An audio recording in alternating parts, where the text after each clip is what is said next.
Morning, everyone. So this week we have been talking about contact tracing, and in particular, contact tracing, the technology version of it, not the old-fashioned contact tracing that has been around for quite some time.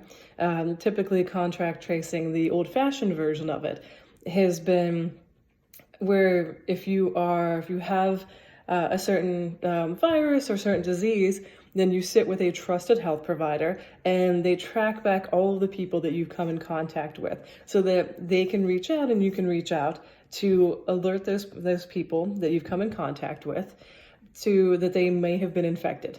So that is this old-fashioned version of contact tracing. And the reason that I think that this is particularly important this morning is because New York just announced a tri-state contact tracing program. It's massive, and it is not based on Bluetooth technology. It's actually based on this old-fashioned version of leveraging a ton of people that as they do coronavirus testing, if you test positive, they will sit with you and they will track back for the last 14 days how many people you've come in contact with, who they are, any kind of contact information you can pull for them.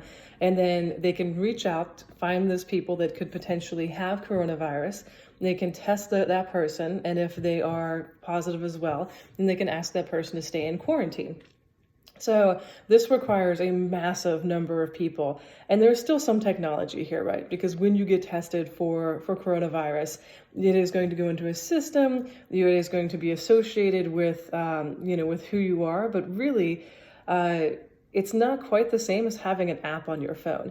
And one of the biggest issues that we've talked about is this idea of this Google-Apple partnership, which is unprecedented.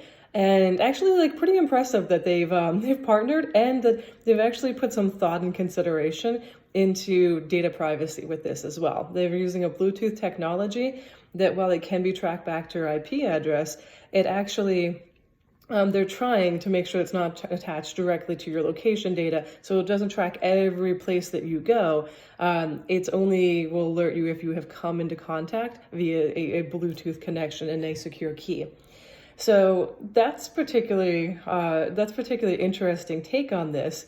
But there's also barriers there that we haven't discussed yet, which some of the barriers of an app that you have to physically download is, one, you have to physically download the app. So how are you going to convince people to not only to download this app, but to trust that this app isn't going to live on your phone forever, that it's not something that you can't remove, that it's not something that will continue to track you long after coronavirus has been contained and been managed.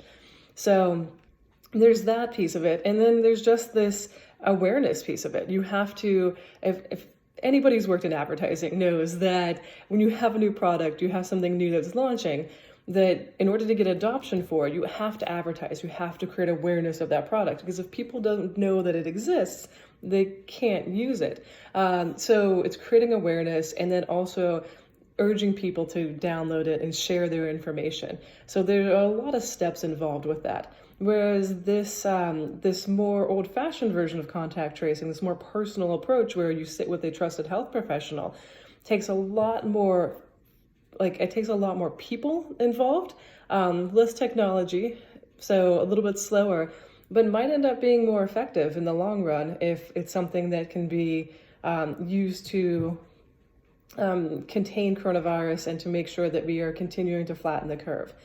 So I'd love to hear from you guys. What do you think? Old-fashioned contact tracing or this new tech Bluetooth version of contact tracing? What do you think is going to win out here? Hope you guys have a good day.